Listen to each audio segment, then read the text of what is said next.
Welcome to the Channel Surfers, where we help channel executives, channel managers learn and do their jobs better. We're here to help you, and hopefully you learn something from our podcast. I'm John McCabe. I am co-host of the Channel Surfers, and I'm joined as always by my good friend and fellow co-host, Jeff Lennon. How you doing, Jeff? John, I'm doing great. It's a great day. Excited. Yeah. We got a great guest today, which I'm going to let Yep. you kind of kick that off. But Yep. no, good, man. That's all good. How about yourself? Good.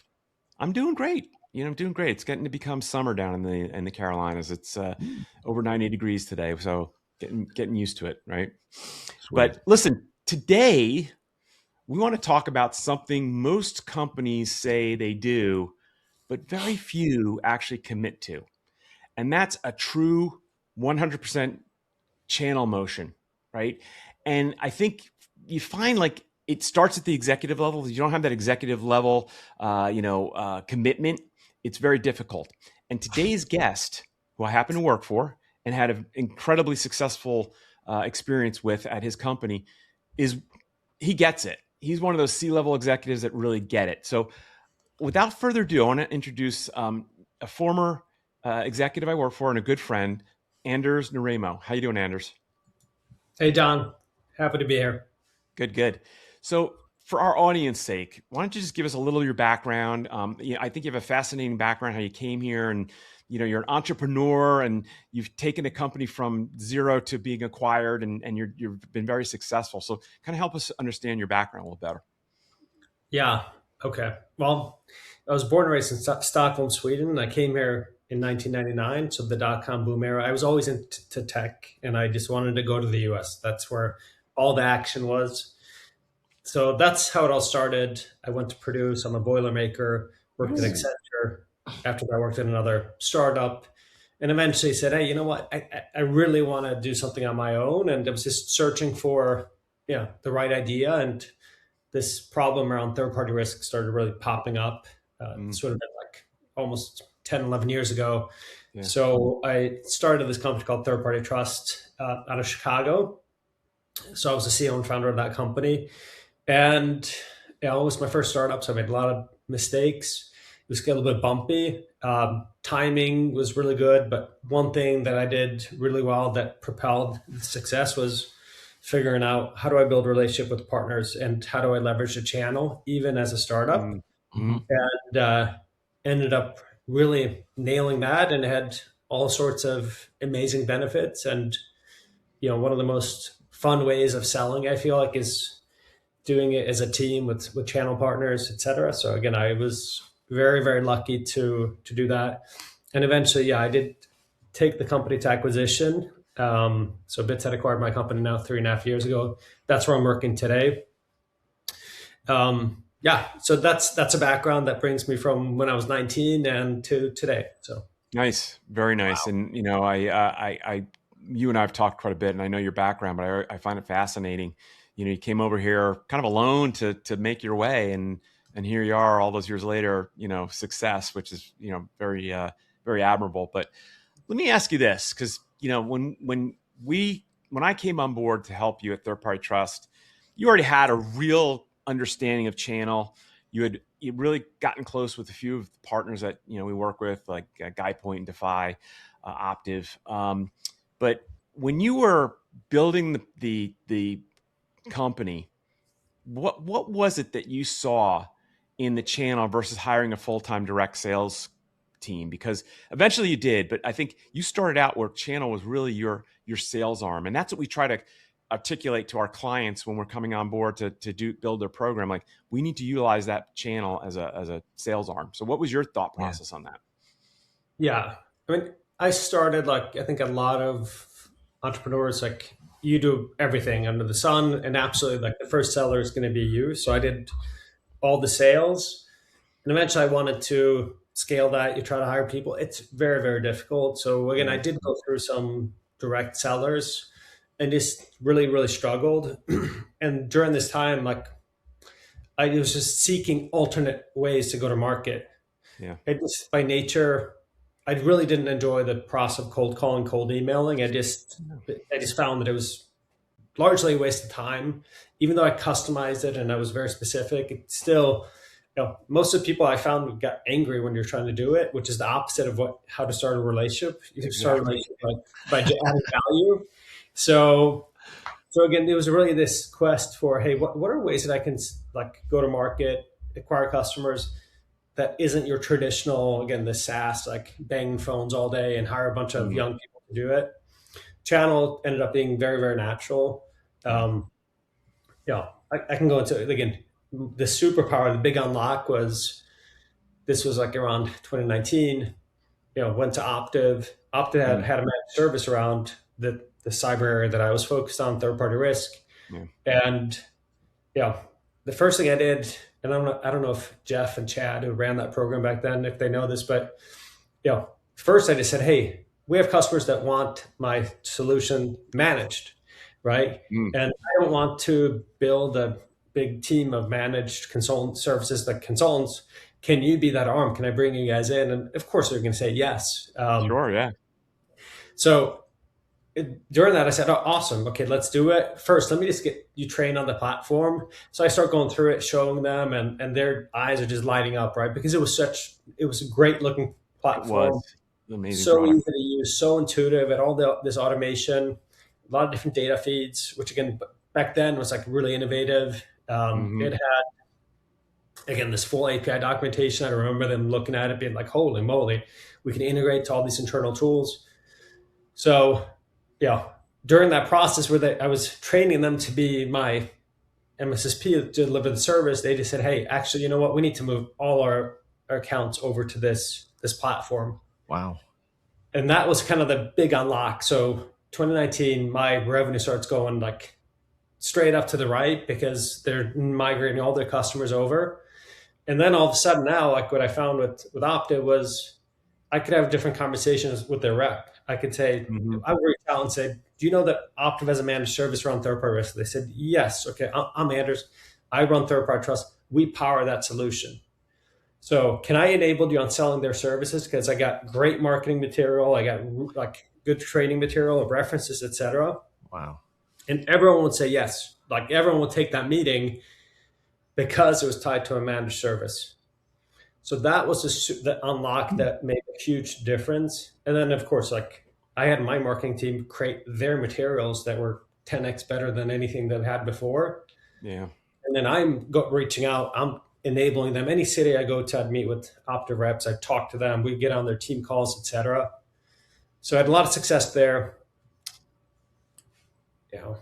Fast Wow. forward a little bit, we're in a competitive deal against someone else. GuidePoint's repping the other solution, and the customer's like, "You know what? I like what Anders built. I like third party trust much better." So, can we say the names here? Who it was? Yeah. I Um, mean, only if you want. I mean, yeah. I mean, it was awesome. Dan Fiorito, he's like a legend. Oh yeah, yeah. Dan's a good dude. Dan, here's Yeah. my first contact. He reached out. It's like, "Hey, I'm interested in kind of like reselling your solution. Like, what do you think?" So that's my first connection, and it was just so funny because he heard from the customer. So again, made He's a perfect player there, so that's yeah. you got to get those players to be behind you, right? So again, I would say this was a little bit of luck. And I said, absolutely. He introduced me Gary Brickhouse, and kind of the rest is history because we then helped GuidePoint stand up a TPRM program. Yeah. And wow. Gary Brickhouse's first customer was mine. I won't mention who it was, but we had a hospital system out of Chicago that they were a customer of ours, just signed up. They just experienced a third party breach. Mm. Someone was selling, like a debt collector was selling the data in the back door or something. Oh God. So they had to kind of quadruple their program. And I just knew that team needed help. So what I ended up doing was actually I went to Gary and I said, "Hey, Gary, I want you to write like a statement of work against me. So I will basically contract you and I will be your first customer and I will pay you." Out of like the revenue I got from that account, I paid him. So that was the first account. And I needed that to get the ball rolling because all of a sudden now Yeah. GuidePoint had to build a practice around it. They needed to train people, et cetera, right? So that was the first one. And after that, it became way easier because Yeah. now they had people, they had stood up a process, and then it's kind of started rolling. So that's kind of how I initiated my relationship with these two awesome channel partners. And again, it was Yeah. phenomenal. Yep. And They're then, still great. I mean, we still work with the both of them, and yeah, they're great. Yeah. phenomenal. And again, I still am 100% believer in channel. I think it's the best way to sell. It's the easiest on the CISO. Okay, so let's fast forward. So I was really channel friendly, right? I was really channel forward. Um, Loved the channel, and we were just leveraging this relationship to create joint value for the accounts. So it's very like, and it was easy. Like they already had the relationships. I had no more cold calling ever, no cold emailing, nothing. We just focus on enabling each other and helping bring value. Mhm. Wow. So that was growing. And John, I think you and I have been talking for quite a while, and eventually I just called you up and said, "Hey, I think we're ready, like to do this full time. Like, come on board. I just want to Yeah. formalize it." And that's where you end up joining me. And that's what else I realized. Like, hey, I was channel forward, or but I wasn't channel only or channel first. Like, so I still had actually a long way to go. And that's the thing that helped when John came on board. Yeah. Wow. Um, That's One fantastic. thing I know, there was like the direct sales team, and there was a little apprehension, little friction between me and sales. But what we No, kind of tried to do no. was focus on prospecting to the partner reps versus prospecting to cold call, because you hated cold calling and you yeah. hated getting cold called, right? And we saw like our opportunity deals go from down here, the hockey stick, to the right. And it was something that I try to apply now every time I go in to build a new program. You got to prospect to those channel partner reps. And it doesn't mean go ask them for a deal. It means education, networking, mind share, doing those things. And you were so behind that because you were like, how am I going to do this? I hate cold calling when I get it done to me. And I know our prospects are probably hating it too. And eventually the sales reps came around and we had great success, and that's because you were forward thinking enough. But what an experience it was to work with. There's some very pioneering things I learned at your company. Integrations and how important those are, and how they can lead to, acquisition if the model works well, like it did, right? The total 100% channel approach, because partners don't really want to be on the fence with you, and they don't want you to be on the fence, right? But if you're Mhm. 100% channel, it's a different conversation, right? So I think I learned so much from that experience, and I thank you for bringing me on board. We've been friends, and we used to call each other and talk about situations all the time, channel related. And then you finally pulled the trigger on me, so I appreciate that. But Yeah. Jeff, do you have any I questions? appreciate I'm it taking up too. all the time here. No. I'm honestly, I'm just like, driving Miss Daisy. I'm over here just like enjoying the conversation. But,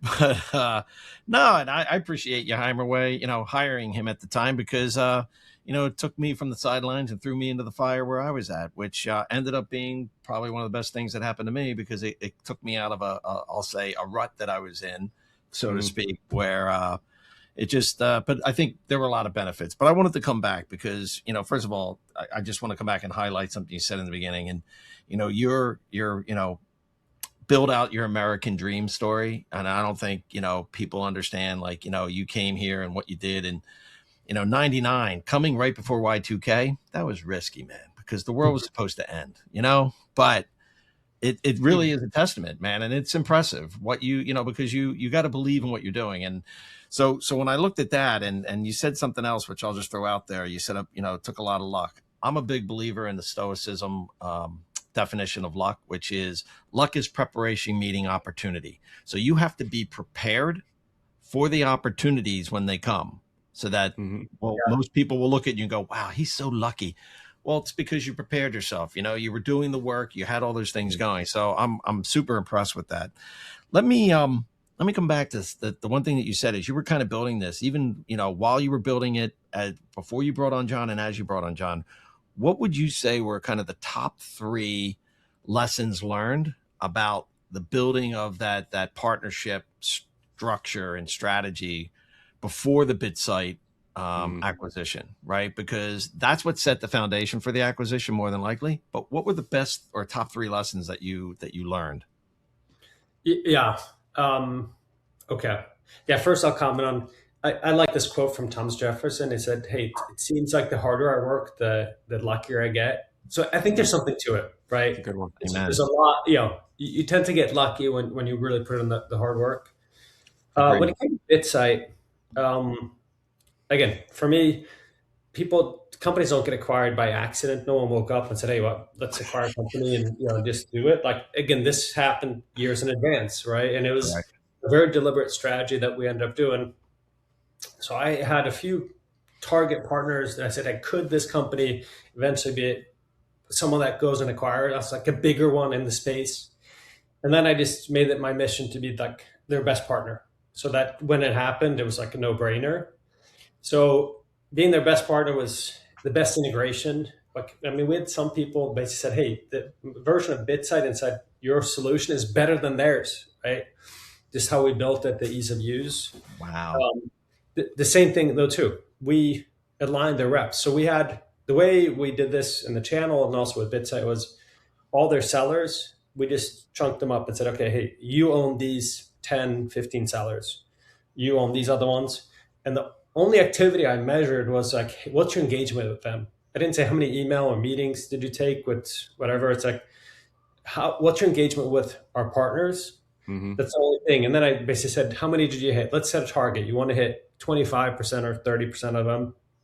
And then we measured it and made sure that we were getting to it. So again, it's just the same thing. Like we became their best partner. I guess the third thing I would say is we made sure that we were the easiest to do business with. So there was like deals where it's gets kind of contentious. Customers asking Yep. for, "Hey, I'm buying BitSet, I'm buying your solution, but I only have a budget of 50K." Like, yeah, we take it on the nose and be like, "Hey, you know what? It's Yeah. it's fine. We'll discount it. We'll cut our price in half."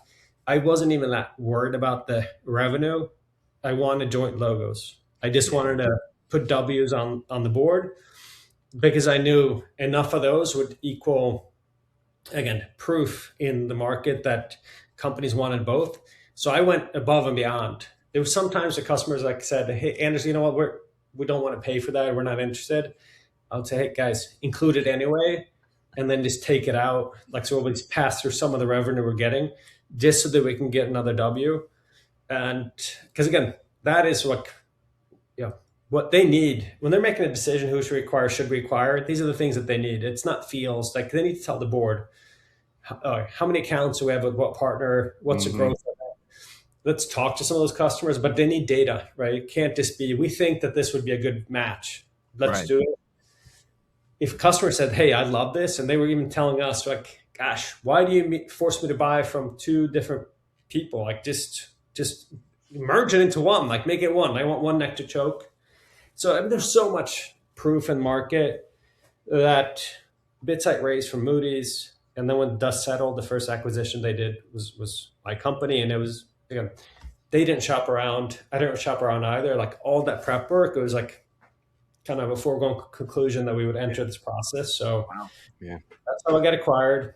And again, it was a combination of like a lot of things, but it goes back to being channel friendly, going out of your way. Like again, and a lot of relationship building. Again, it just Yeah. joint value. If you solve customer problems and customers love it, they will want to do more of it, right? And if it helps them win, they're going to want to bring you in. So that's what we did, and it did work. Yeah. Wow. That's great. No, I love that.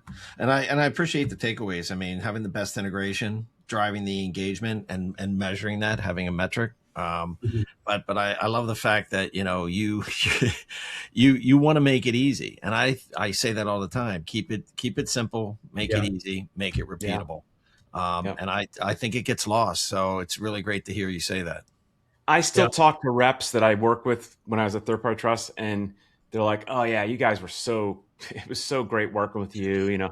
We would bend over backwards to get the deal done, and that got us a lot of respect and brought a lot of more deals, a lot more deals to our company because they were willing to do it because they knew what's the theme we talk about a lot on this show, Jeff? Like, it's trust. It's also you give, you get. And when you give, that's the trust. And they want to work with you more. Right. And that was the whole pattern that we modeled at 3PT.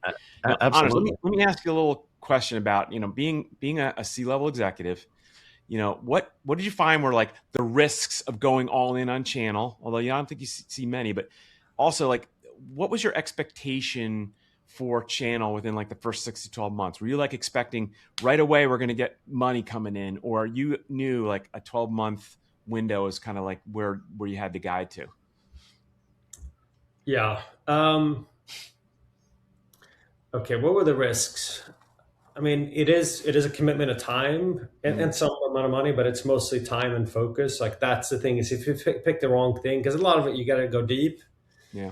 You got to be like that is a risk. Again, if you pick the wrong partner and like they're not interested or it's not a good fit, you can spend a lot of time, which is again for a startup, like time is more important, I think, than anything. You have to move very quickly. So that I think that was probably the biggest risk. Like, hey, what if it doesn't work? And I've heard plenty of companies that Right. they try to go to channel and then it just maybe it's a space that the customers are interested in, or again, it's not seen as like a critical thing. So you spend a lot of time trying and you get nowhere. That there is some risk there.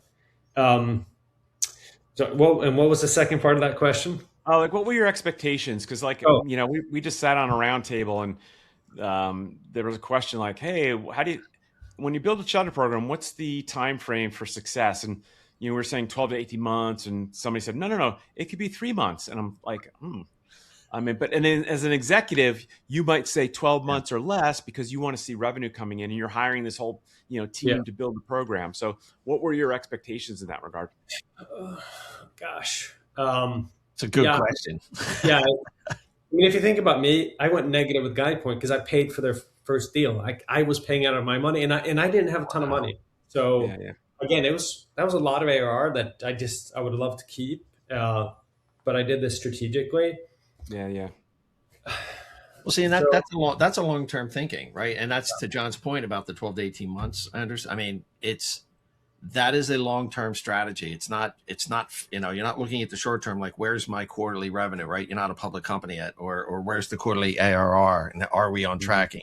You and I think where I'm hoping you're going to go with this is it's if you're going to do this, you got to be strategic and you got to be thinking long term, because if not, those short term things are going to end up blowing up later because the mhm, partners aren't going to be there. Because doing something like what you just described, in my opinion, you're proving trust to that partner that you believe in the relationship of Yep, where it's going to yep. go, right? yeah, yeah.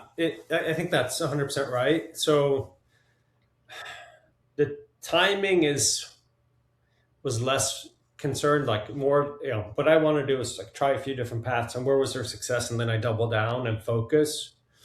So that's really what I was like really concerned about. Like, you have limited resources. Like, how many of these partners can you go after? Um, yeah, I mean, I'm lucky because again, it was a slight difference because again, we were tied to this managed service, and with Optiv, like it was day one, we had traction, so it wasn't I Yep. wasn't kind of going in cold. With GuidePoint, it took longer. I just, if you were around GuidePoint, this would have been like again, same thing, 2019. Yeah, they were They smaller. Yeah. kicked off. They were smaller. Like the vibe around that company was unbelievable. I was in Miami at the Fontainebleau, and like the vendor showcase was like there might have been 30 of us there or something. It was very very small. Mm. I Like was it was at an that one. unbelievable time. Now it's you go and it's 800 vendors. yeah Yeah. Well, I mean, they've done a phenomenal job of building that company to where it is, right? yeah. And you can't discount. Look, the hot property. You want to be at that CKO. You want to Hmm. be a vendor there, right? So Yeah. So I easy. did one of their first CKOs just to kind of Oh, yeah. divert. Yeah, and it was literally at a hotel in Virginia in a ballroom, and there were like maybe 15 vendors. We all had like cocktail tables for our booth. So all you could get was like your sign and maybe a little swag, and you stood there the whole time, and like everybody in the company was there pretty much, and you saw them, and it was like much more relaxed and chill. But it's amazing what they've come, what they've grown to, for sure. Mhm. Oh yeah. So again, timing, luck, whatever. It was good timing too, just with GuidePoint as a partner because they were so hungry. They had such an amazing model. You kind Yeah. of just felt that they were going to be successful. So in some ways, I was along for that ride. but yeah, same thing. I still talk to who did I meet with at RSA for breakfast? It's Gary. It's not too far away from me, but we still keep in contact. Mm. Such a good guy. So yeah, I'm just that it's just again, but the memories are just so fond. It's like so positive. Mm-hmm. It was such a fun time, and again, it just again, it was a win-win-win for everyone. And like Don said, like maybe we should chat about this a little bit because Sure. where we saw again where we saw the real success was like initially I thought I was kind of channel, but again we'd still take some deals direct, and we had some sellers that were reluctant, right? They had this kind of they're like, why would I give up Yeah. margin type thing? So when I brought John on board, I'm like, hey, this is what I'm going to do. I'm just going to go to my CRO and all the sellers and say, hey, we're 100% channel. You are not allowed to take a deal direct. You are, but you'll get 50% quota, like only half quota relief and only half commission. Yeah, And yeah. guess what? And well, again, so initially it's like, oh my God, how could you? What if they don't have one, et cetera, et cetera? I was like, let's just see. Let's just test this out and we'll see. We can always revisit, like, but this is what we're going with for now. And guess what? No deal ever went direct ever again. No, no. It was just unbelievable. Somehow there was always a partner that they could paper through, which really helped us too. Sure. And the cool thing is these sellers that used to be kind of anti-channel want to go direct. It's like, okay, well, now that I have to use a channel partner, it's like a bullet, like use it wisely. Like you'd go to someone that was much more strategic that could bring you deals, not just someone that's just going to paper it and then forget about you. So that bit was another big change in behavior. Now it's like, okay, I have to do it. I'm going to take it to someone that will have an impact, that have a chance to give back. So again, it naturally enforces really, really good behavior on the seller side. Yeah. Right. Yeah. And again, this is when we started seeing like the strategic deal registration. So they are bringing us deals that we didn't even know about. Started going up, up, up, up, up every month. It was just straight up to the right. And it was just unbelievable. And this is all, I mean, within 6 months, it was unbelievable. Just, I don't know. On the percentage basis, John, I don't know what it was. Oh, it was amazing. It was amazing. Yeah. And here's the thing. I'm going to shout out this person because he was a big reason why we did have success. And that's Michael Herman. He's one of the greatest sales reps I work with, one of the greatest humans I've ever known. He's still a very good friend of mine. But he didn't know enough about channel and how to work with them. And he struggled. And when I came on board, we sat down, we figured it out. And I told him, here's what you do. Just follow this guide. I'll be there with you. I'll help. And he embraced it. And now, like, he's had great success. He had great success with us. He had great success when he moved over to BitSite in the acquisition. So like, he got it, but he wanted to learn.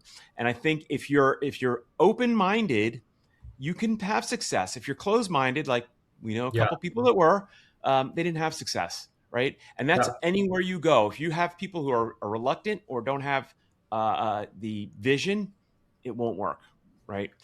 Jeff, were you going to say something? It's not, well, no, I mean, I like what you just said because, and we were talking about this earlier today, a lot of it is you got to be humble about where you are and what you're doing. But I just shared this today, it's like, look, I'm still a student. I'm still learning, right? It's things, I know a lot of things, but things are always changing. There's always other aspects and dynamics. So to hear that story about, how he embraced it, you have to be open to new things. And we, as you mentioned, we were on a call and everybody was right.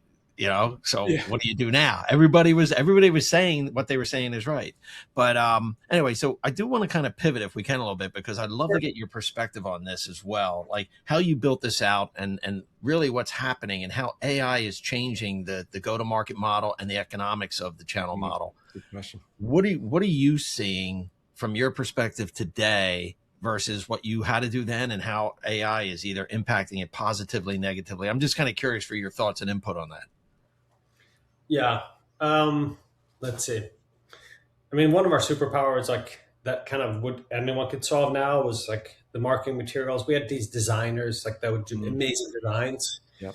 And again, let me just tell you how this paid off. Like it was during GuidePoint's kickoff on their internal session. What are they presenting? They're presenting my materials with my logo on it. That's how good it was. So I'm like, hey, content really matters. Like, see, wow. I'm getting like the title sponsor didn't even get that exposure. So I think that's one that's like, okay, that's much easier. So I can't use that play. Now, what AI didn't change is still people to people. It's relationship. I can send probably more and better cold emails now, and I can even maybe cold call automatically. Yeah. But it was never the strategy, so it's like it was not a place that I ever wanted to push. So I would never have used it. The relationships with the sellers, that is still what mattered.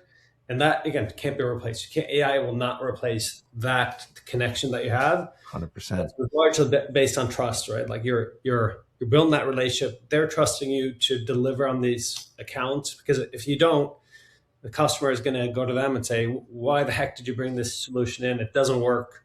We waste a bunch of time and money, right?" So it'll make them look bad. So like, you got to build trust. So this is the thing too. Like I like the model the GuidePoint and Optiv have still, because at the end of the day, still needs to be people, and you still want to navigate it. So Yeah. that's a piece that I don't feel changed. And if anything, it's even more valuable now because there's just so much noise that it makes it harder to cut through. And again, that's what the channel partner can do. Absolutely. Amen to that. Yeah. Yeah, Love that. that's a great overview, because I think, what we try to preach, and anyone listening to this show now, if you're a direct seller, you're a channel manager, or you're an entrepreneur trying to figure things out, what you're learning now is masterclass from Anders and how he did it, right?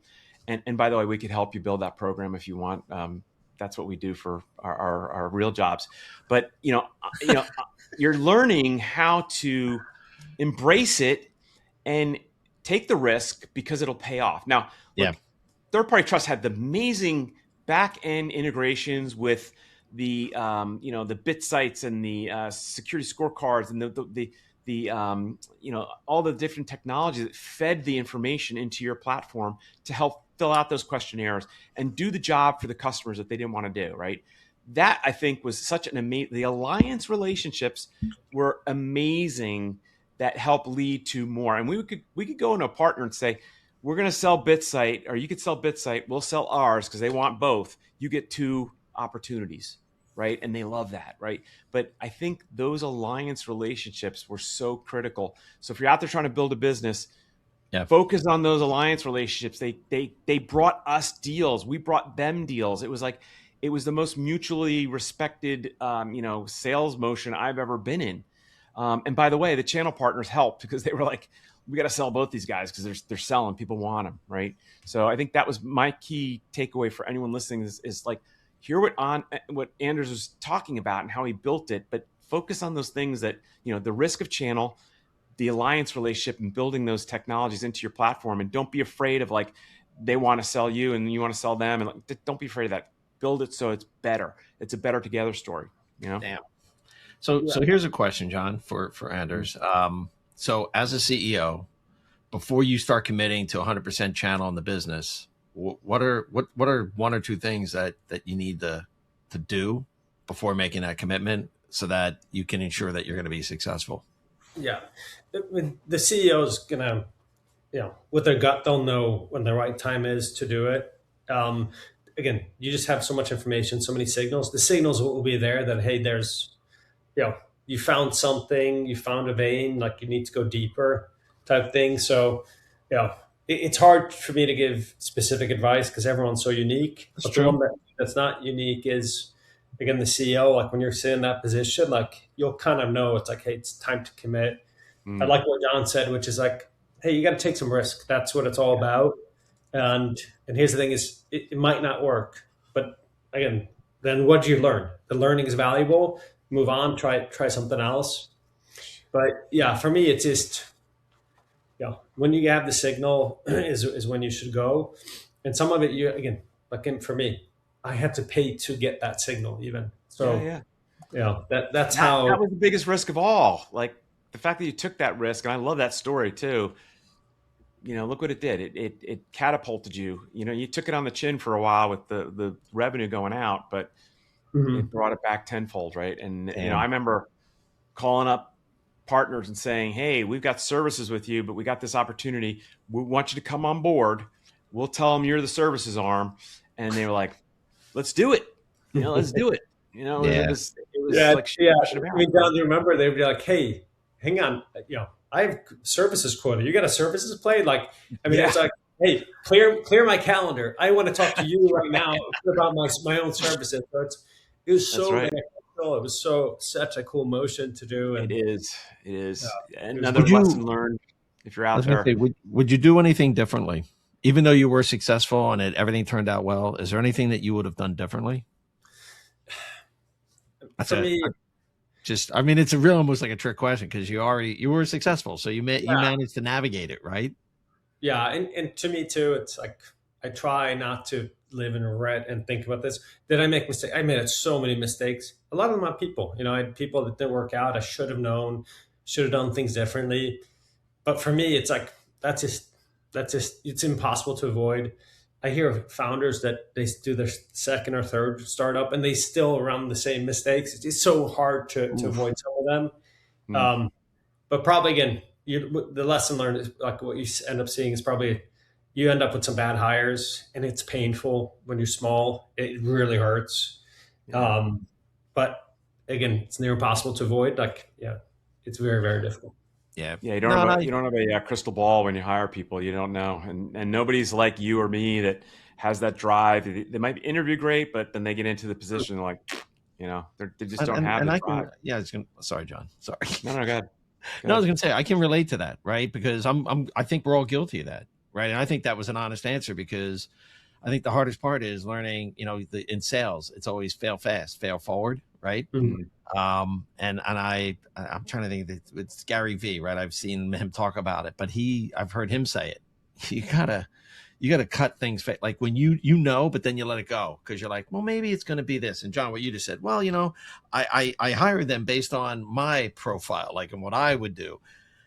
And sadly, it's like sometimes you need those cuts faster. I hate to say it, Yeah. Mhm. it's like don't let it go on for 9, 12 months. Like and I've heard people tell me that, like, yeah, we kind of knew after 3 months, but we let it go. And I'm like, oh man, and Yeah. it's hard. That's a What's that saying? hard. Hire slow, fire fast. Is that Yeah, It's yeah. something like that, So or hire fast and fire faster. It's something like that.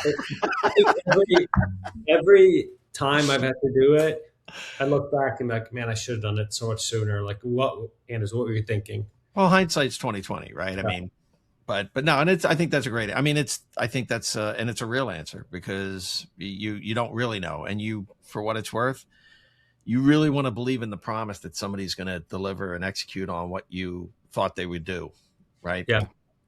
And if you're a founder, you're kind of naturally like an internal optimist too. You just have to be because otherwise you'd quit after a month, 2 months, right? So unfortunately, like some of that optimism then spills into the areas that it shouldn't, where it's like you think you can turn people around, or man, maybe if you just give this person a little bit more time, they'll figure it out. And again, it's just how your brain has to be wired. So it ends up again hurting in some of these other areas, but again, it's okay. Again, the outcome was great. Like mm, I don't think I've would have done things differently. Like maybe, but it, you know, That's it, okay. By the way, it's almost a trick question. I've heard that somebody give the answer, and I use this myself a lot. I made decisions based on the information that was available at the time. So would I do it differently? No, I can't because I made the decisions based on what I knew then. Knowing what I know now, would I change it? Possibly. Do you know what I'm saying? It's like, yeah. so It's anyway. like I mean, most of it's like in life is like, I mean, we're not walking around trying to hurt ourselves. Like we're pretty self-interested. So, you know, yeah, if I'd known this, what I know now back then, yeah, I would have done things differently, obviously, but I didn't know we'd be it, right? geniuses. We'd be Exactly. geniuses. So, Exactly. yeah, No, good answer, man. It's good. yeah, All Yeah. right, cool. So, it's a little bit too so easy wrap. Oh God, I'm to sorry. armchair quarterback and look back on again, just was this the right or wrong decision? It's so easy backward Yeah. looking. When you're there, it's you got a lot of tough calls that you got to make. Would you have used AI back then? It's like, well, yeah. Like what? Yeah, Hell yeah. So, well, listen, Anders, we're kind of at the bottom of the hour. We wanted to thank you so much for being on the show, and I was looking forward to this one for a while. I think I've told Jeff over the past year and a half, 2 years we've been doing this. I'm like, I got to get Anders on this show because you are the epitome of a C-level executive who embraced it and had success. And I talk about what we did there, and I model what I do now after what we did there. So we thank you so much for being a part of this. Is there Absolutely. anything going on that you want to let everybody know about, or any way, if anybody wants to reach out to you, any executives or entrepreneurs want to reach out to you? Yeah, I mean, let's see. Well, first off, you need a shout out to, like, a big part of our success, John, was the hard work. It wouldn't have happened without you either. It's like you were an integral part of it. So thank you Thank for you. that. Um, Now I'm an LP in a few funds. So if you have any amazing startups, come chat with me. Hit me up on LinkedIn. That's where I'm mostly available. But Yep. I have startups all the way from, again, kind of incubation to later stage that I'm a part of these funds. Amazing. So I would love to chat with entrepreneurs. Shout out to BitSite. That's my current employer. They changed my life, right? So I'm there right now. I love it. It's awesome culture. That's why I'm Great. still around, and I think we're a really meaningful mission at BitSite. So if you're looking into the third-party risk management space, look into BitSite. It's a great company with great solutions. Yeah, it is for sure. Awesome. All right. Well, again, thank you so much for being a part of this. It meant a lot to me, and I think it was a very educational, as a masterclass on CEO, entrepreneur, founder knowledge. And we'll promote this on LinkedIn, and we'll promote it around. Like, if you're an entrepreneur, you should be listening to this show because it'll teach you a lot. But thank you again for being a part of this. Jeff, thank you for being a co-host with me. If anyone wants to reach out to us, we have our website, www.channelsurfers.com. There's a contact us form there. So if you want to be a guest or just talk to us or recommend a topic, feel free to do that. We do promote all our shows on LinkedIn. We have a LinkedIn channel, our LinkedIn account. And every Tuesday we post the latest episode with a little Jeff does a phenomenal job with marketing and I'm doing some teasers now, that whole little video, little marketing, so we could do that. But until the next show, we appreciate our audiences, and thanks again, Jeff and Anders, for being a part of this. Yeah. Anders, thank you, man. All right. Take care, guys. Take care, everybody.